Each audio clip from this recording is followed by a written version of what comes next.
हो गया जी, हो गया। बहुत से हमारे मित्रों ने आज इस विषय पर हो गई, बहुत चर्चा हो गई, बहुत हो गई। हो गया इतनी। अच्छा बोल दो खड़े बोल दो।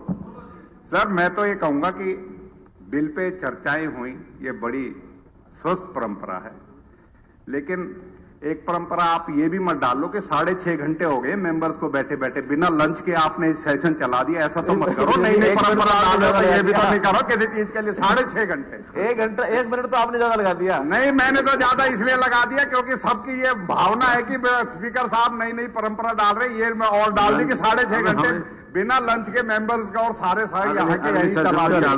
तो इसलिए जो है ना, अच्छी परंपरा डल रही है तो ऐसी परंपरा वो मत डालो कि अध्यक्ष महोदय आप आ जाओ, चाय पिलाएंगे मेरे पास। अध्यक्ष महोदय ने कहा है आज एक बहुत ही एक शब्द बड़ा ऐसा सुनने को मिला जो ऐसा लगता है कि हमारी बहन किरण चौधरी को ऐसा लगता है जो कुछ इन्होंने किया है वो तो कोई सामान्य नहीं है, एकदम ड्रैकोनियन ही है।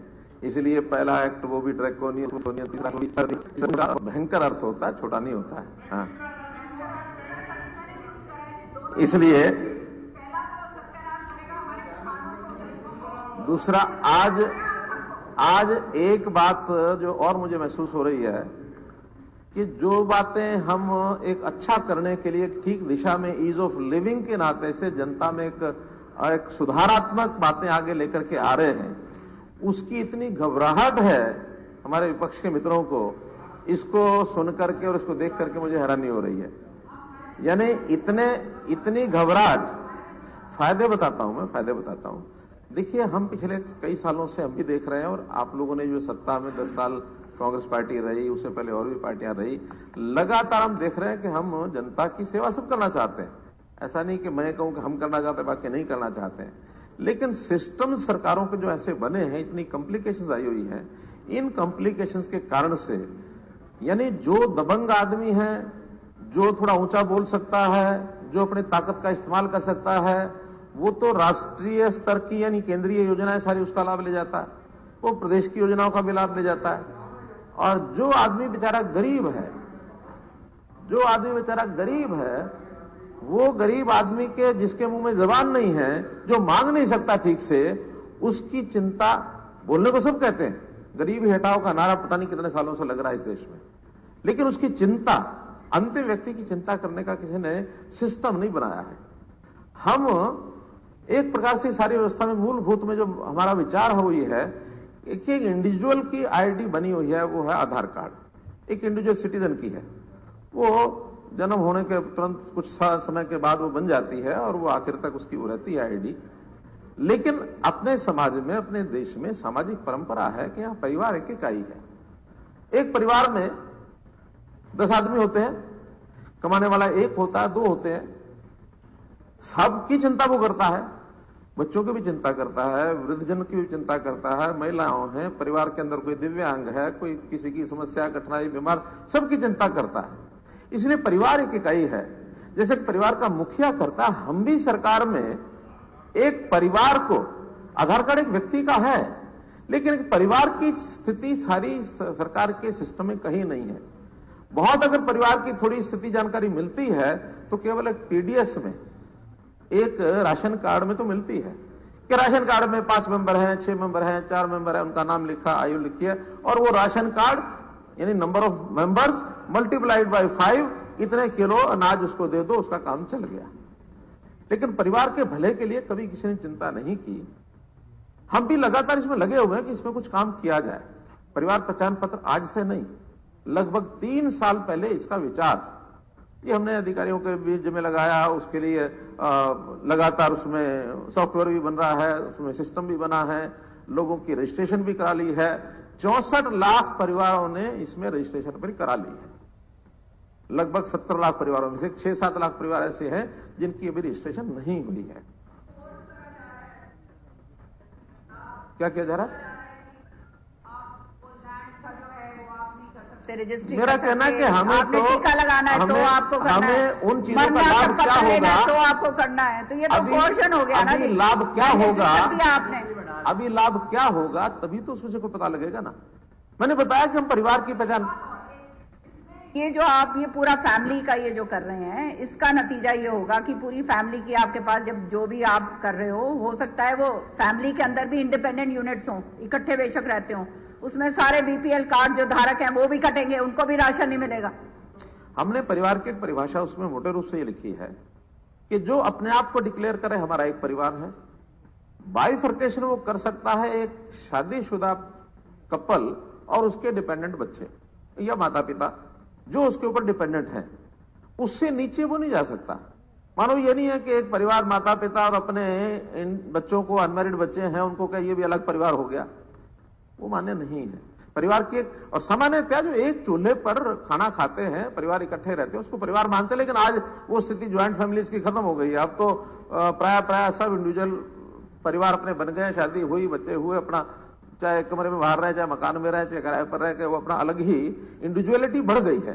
तो इसलिए उस परिवार की चिंता करना और उस परिवार में भी हम धीरे धीरे उसकी आय क्या है, इनकम क्या है, बेसिक डाटा हमारा हर परिवार के बारे में कोई बहुत ज्यादा ऐसा नहीं है। सिर्फ नाम क्या है, कितने परिवार के सदस्य हैं, उनकी एज क्या है, उनकी एजुकेशन क्या है, उनका व्यवसाय क्या, उनकी इनकम क्या है। ये जो डाटा है, जितने डाटा के फील्ड हैं, नहीं बहुत कुछ होता है, बहुत कुछ। और ये जो राइट टू, मुख्यमंत्री जी कोरोना के दौरान कितने बच्चे अनाथ हो गए, उनका डाटा नहीं है। कोरोना के दौरान कितने परिवारों में डेथ हो गई, उनका डाटा नहीं है। बात हो गया आपका। राइट टू प्राइवेसी की बातें जो कही जा रही हैं, ये गरीब आदमी की समस्या नहीं है, ये अमीर आदमी की समस्या है, जिसके बारे में कि मेरा कहीं धन दौलत पता ना लग जाए, लोगों को मेरी कहीं बहुत बड़ी इनकम है पता ना लग जाए। हमको उधर जाना ही नहीं है, कोई नहीं, हमको उधर जाना ही नहीं है, हमको आपको। और दूसरी बात जो कहा गया, मैंडेटरी नहीं है, मैंडेटरी नहीं है, नहीं है मैंडेटरी, हाँ नहीं है। डाला है ये सारी की सारी जो सर्विसेज अवेल करनी पड़ेंगी। बाय कार्ड जो है बनाना है तो आपको देना पड़ेगा, आपने टीकाकरण करवाना है तो, लैंड डीलिंग्स आपने अगर कोई रजिस्ट्री करवानी है तो, ये सारा का सारा मैंडेटरी हो गया। और हर एक चीज के लिए फिर कहते हैं पहले ये लेके आओ परिवार पहचान पत्र, आपको राशन भी अगर मिलेगा तो भी ये दिखाओ, सारा वही हो गया। जो सरकारी सर्विस को अवेल करना चाहता है, हम कई बार देखते हैं कि ये लाभ जो दे रहे हैं ये बाहर वाले आके ले गए, बाहर वाले लेके। उस समय हम ही सब कहते हैं कि हरियाणा के नागरिक को क्यों नहीं मिलती। जब हरियाणा का डोमिसाइल का कोई डॉक्यूमेंट तो हम रखेंगे अपने पास, हरियाणा के डोमिसाइल का रख करके जो चीजों का लाभ हम चाहते हैं अपनी स्टेट के नाते हमको, हम एक्सचेकर में से पैसा अपना खर्च करते हैं, साधन लगाते हैं, तो हम कम से कम ये तो इंश्योर करेंगे ना कि हरियाणा प्रदेश का जो नागरिक होगा वो पहले अधिकार उसका है। हाँ, कोई चीज नेशनल लेवल पर ऐसी आ गई कि भाई जिसके बारे में हम भेद नहीं कर सकते। कोरोना हुआ, कोरोना में ये विषय आया कि हम एडमिशन जो है अपने प्रदेश के लोगों को दें के बाहर के, हमने कहा नहीं, देखिए बीमारी ऐसी है, हमारी ये वर्ल्ड वाइड है, जो भी कोई आएगा एडमिशन जहां भी हॉस्पिटल में लेगा उसका इलाज होगा। हाँ, हमने उसमें भी एक थोड़ी सी सरकार के यानी एक्सचेकर के ऊपर बोझ डाल करके काम कर दिया, क्या कि जो हरियाणा के पेशेंट को हॉस्पिटल एडमिशन देगा उसको 1000 रुपया पर पेशेंट पर डे हम उसको देंगे।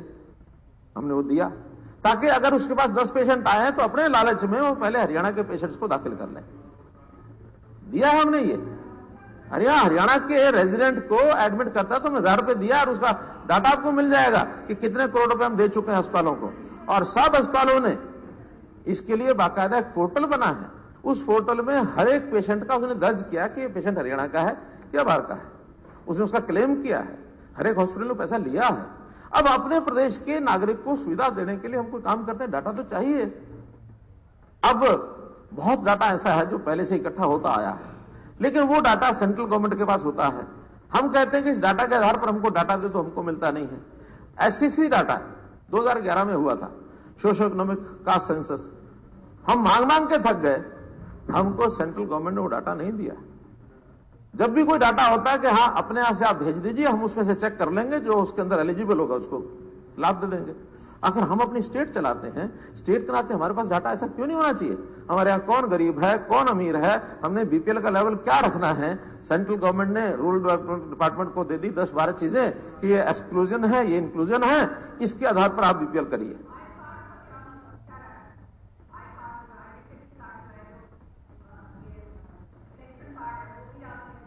नहीं, इलेक्शन कार्ड उसमें नहीं डाला है, उसमें तो जो बेसिक इंफॉर्मेशन है वही है। उस बेसिक इंफॉर्मेशन के नाते अगला जो, थोड़ा विषय पूरा होने दो, विषय पूरा होने दो, ध्यान में है। अब मैं बता रहा हूं, नहीं इलेक्शन का नहीं है मेरा ख्याल। दूसरा है, अभी तक हमारे यहां भी डिपार्टमेंट्स अपना अपना डाटा तैयार करते रहे हैं।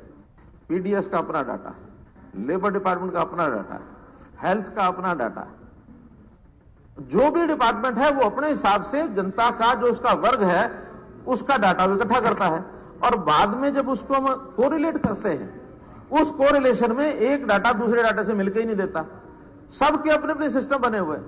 हमने कहा देखिए, कम से कम number of persons, identity of citizen and family, ये एक बेसिक डाटा होगा। जो सर्विसेज देनी है उसके माध्यम से दो। एडमिशन भी अगर स्कूलों में देने हैं तो उसके माध्यम से आप देखो कि हमारे यहां क्या 3 साल से 5 साल का जो बच्चा है जो आंगनवाड़ी में जाता है या जो प्लेवे स्कूल में जाएगा, आखिर उसका एडमिशन हुआ कि नहीं हुआ। किसी जिले में, किसी ब्लॉक में, किसी गांव में कोई बच्चे ऐसे बच्चे तो नहीं गए जो अब बाल शिक्षा लेने से वंचित हो गए। कितने बच्चे ड्रॉप आउट हो गए। आखिर 5 साल से लेकर 15 साल तक सबकी स्कूलिंग हो रही कि नहीं हो रही है। हम एक कॉमन डाटा देंगे एजुकेशन को, बेस डाटा एजुकेशन को दे देंगे, उसका डंप देंगे, डंप के हिसाब से वो हिसाब रखेंगे। वो नहीं ढूंढेंगे बाद में कि और बच्चे इसमें रह तो नहीं गए। जो बच्चे हमने उनको इस बेसिक डाटा में से दे दिए उसको उसकी जानकारी लेंगे। उस जानकारी के आधार पर कुछ बच्चे रहे हैं तो जिम्मेदारी है उनकी कि उनको स्कूल में लेके आओ। 15 साल से 35 साल तक नहीं, वो जो जिसको उसका लाभ लेना वो आएगा ना।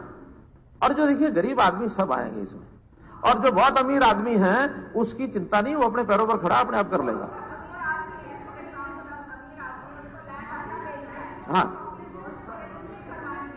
उसकी रजिस्ट्री तो होएगी नहीं। वो कहेंगे जाके पहले जो है अपना पीपीपी बनाओ।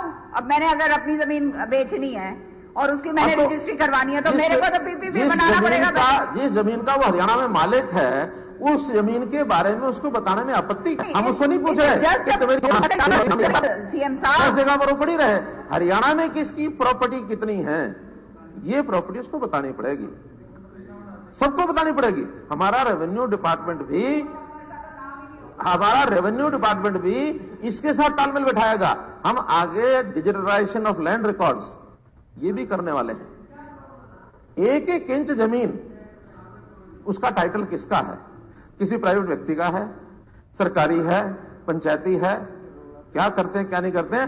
अब ये छुपा हुआ गोलमाल है, ये छुपा हुआ गोलमाल सारा निकलेगा, सब निकलेगा, इसमें नहीं छोड़ेंगे कुछ भी। हाँ, बहुत काम तो देश के प्रधानमंत्री जी ने कर दिए।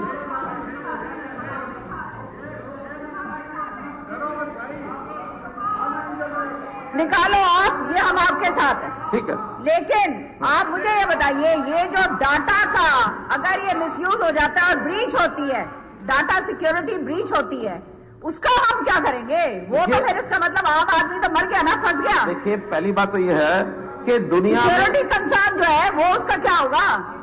आज व्यवस्था में इतने सारे डाटाज हैं जो सिक्योरिटी में फुल प्रूफ सिस्टम है उनका, चाहे वो आधार है। अब जो चीज कोई चोरी होगी, अब चोरी होती ही नहीं है, ये तो कोई भगवान नहीं बता सकता। यहां तो भगवान से यानी आंख बचा करके लोग चोरी कर जाएंगे, इसलिए चोरी नहीं होगी गारंटी नहीं है। लेकिन चोरी होगी तो जरूर दंडित होगा, पकड़ा जाएगा, ये व्यवस्था हम करेंगे। अब ऐसा बीच में मलिक साहब, अब इसका क्या फायदा हो गया। अब मैं कर ही नहीं पाऊंगा, पहले 2 घंटे नहीं खत्म होगा मेरा भाषण, तो सुनोगे तब ना। अब ये नहीं चलो, आपने कह लिया तो अब सुन भी तो मलिक साहब आप बार बार बीच में खड़े होते रहोगे तो। मलिक साहब सुनो, एक पति पत्नी का वार्तालाप हुआ। उस पति ने कहा अपनी पत्नी को कि भगवान आज मैं शर्त लगाई, मुझे अनुभव अपना भले नहीं है लेकिन मैं सुनती हुई बातें मेरे पास आती हैं, सुनी सुनाई बातें आती है। बता रहा हूं, आपके बता रहा हूं, आपके ऊपर बता रहा हूं। तो मलिक साहब जैसे अपनी पत्नी को जाके बोले कि भगवान मैं तो एक शर्त लगाया। कि क्या शर्त लगाया? कि 100 रुपए की लगाया, पुराना जमाना था। कि बताओगे अभी क्या लगा के आया? कि मैं लगाया कि 2 और 2 5 होते हैं। तो पत्नी कहे तो हार गया शर्त। कि क्यों हार क्यों गया? पत्नी कहती 2-2 से 4 होते हैं। तो मलिक साहब जैसा खड़ा कहले ना मानू मैं मानू भी।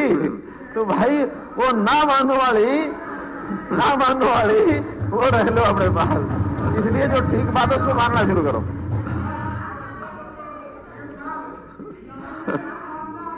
बस अब मान जाओ, मलिक साहब मान जाओ। इस आधार कार्ड के आधार पर एक बात तो हमने तय की है कि जो बीपीएल अभी तक 10-20 कंडीशन उसके ऊपर होती थी, मकान पक्का है, कच्चा है, 2 कमरे का है, वाहन है कि नहीं है, 2 पहिया है कि 3 पहिया है, टेलीफोन है कि नहीं है, मोबाइल है कि फोन है, और वो दुनिया भर की सारे 10-15 चीजें थी, सब खत्म कर देंगे हम केवल जो उसकी वेरीफाइड इनकम है।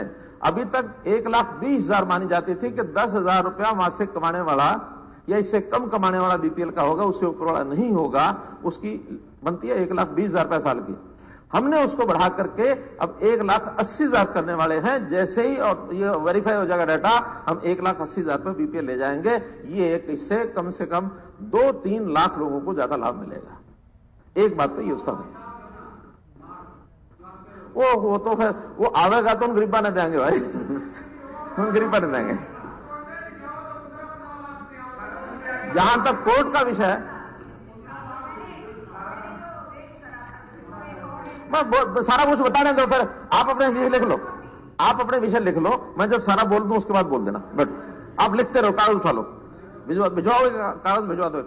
हाँ,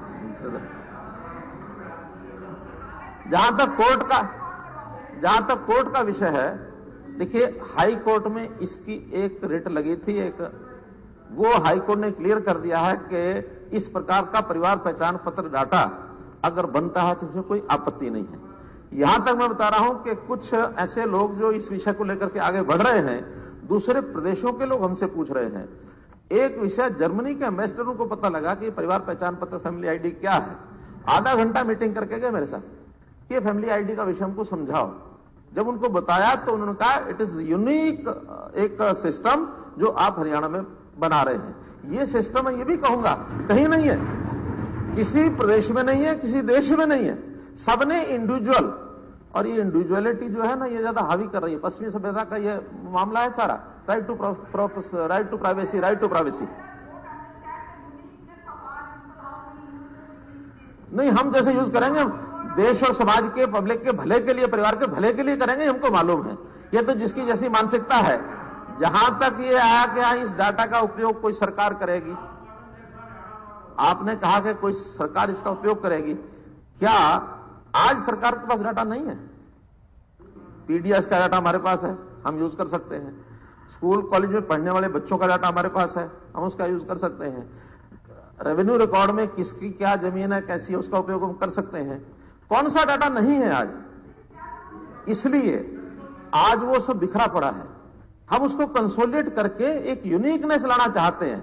आज हमारा सेंसस जो है 2011, उस समय का वो कास्ट सेंसस भी और उसका जो पॉपुलेशन सेंसस भी 2011 का है। 10 साल बाद एक सेंट्रल सिस्टम है कि 10 साल बाद कराते हैं, इस बार वो भी नहीं हो पाया, वो भी 1 साल बाद होगा। अब 2022 में जाके होगा, जो 2020 में शुरू हो जाना चाहिए था। लेकिन 10 साल के बीच में हम क्या करते हैं, प्रोजेक्टेड पॉपुलेशन, वो सब जगह पर 2%, 2.5% फार्मूला बना के 10 साल तक लगे रहते हैं। हम इसमें बर्थ रजिस्ट्रेशन, मैरिज रजिस्ट्रेशन और डेथ रजिस्ट्रेशन, इसका सिस्टम बनाएंगे कि रियल टाइम डाटा सारा हर एक गांव का, हर एक शहर का, हर एक जिले, ये सिस्टम बनाएंगे हम।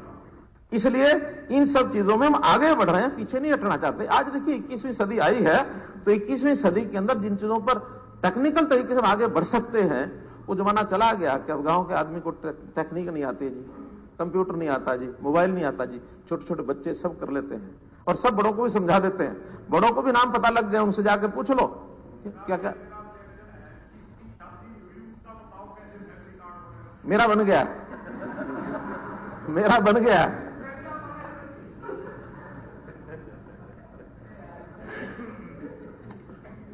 जहां तक इस इंफॉर्मेशन को विदाउट ऑथराइजेशन ये कहीं भी कोई भी नहीं दे सकता, उसके लिए इस एक्ट में प्रावधान कर दिया गया कि इसको जिनकी जिम्मेवारी है जो इसको संभालेंगे, जो सिक्योरिटी मेजर्स में लिए गए हैं, बाकायदा जितने भी आईटी के सिक्योरिटी मेजर्स सारे इसमें अडॉप्ट किए गए हैं, जैसे आधार का है, जैसे बैंकिंग सिस्टम का है, जैसे बाकी है। अब इस सारे को कम से कम कंप्यूटर में से, आईटी के सारे सिस्टम में से कोई भी इसमें नहीं निकाल पाएगा। इसलिए जो भी इसका उपयोग करेगा उसके ऊपर भी बंधन है, उसके भी इसमें सजा के प्रावधान कर दिए गए कि उसके वहां से अगर निकलता है तो उसको सजा मिलेगी। आप बाद में सबसे लास्ट में, वो तो रूल्स बनते हैं ना। नहीं, उनके ऊपर, सबके ऊपर काम। आखिर देखिए, हर एक्ट के रूल्स बनते हैं। जब एक्ट के रूल बनेंगे उसमें सब कुछ स्पेसिफाई होगा। अभी तो स्ट्रिंजेंट पेनल्टी डाली गई है इसमें, स्ट्रिंजेंट पेनल्टी डाल दी ना उसमें।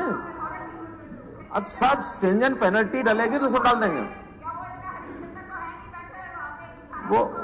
वो देखने वाले सब देंगे। इसके ऊपर भी अथॉरिटी है।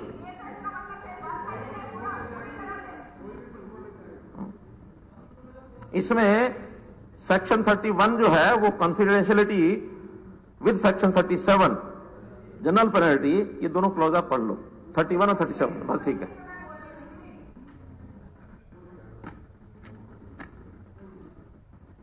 और जितने इसमें आपने पूछा कि इसका क्या उपयोग क्या है, वो हमने statement of objects and reasons ये इसके अंदर लिख दिए गए हैं। उसके बाहर कोई उसमें एम्स एंड ऑब्जेक्शंस के बाहर सब कुछ है। उसमें सर्विसेज देना, उसके अंदर ग्रांट देना, उसके अंदर सब्सिडी देना, उसके अंदर जितनी भी कंसेशन गवर्नमेंट की है वो देना, वो सारे एक फैमिली को क्या क्या दिए जाएंगे, कंबाइंड तरीके से उसको जानकारी मिलेगी। जहां तक एम्प्लॉइज की बात है, 3,30,000 जो गवर्नमेंट एम्प्लॉइज हैं, उसमें से 2,98,274 उन्होंने वॉलंटरली अपने आप को रिस्ट्रिक्ट कर लिया है। कहीं से किसी का विरोध नहीं आया है, एक भी व्यक्ति ने आके विरोध नहीं किया है। अब सारा सुन तो लो, अपनी तो आपने कह ली, आप सुन, अब मुख्यमंत्री जी जो भी इसमें डाटा लिया जाएगा वो बाकायदा गवर्नमेंट के द्वारा नोटिफाई किया जाएगा। जो नोटिफाई होगा वही डाटा जो है इसका लिया जा सकता है, वही इसमें एंट्री होगी। इसके अलावा बाहर कोई एंट्री इसमें से नहीं होगी। धन्यवाद। चलिए, धन्यवाद।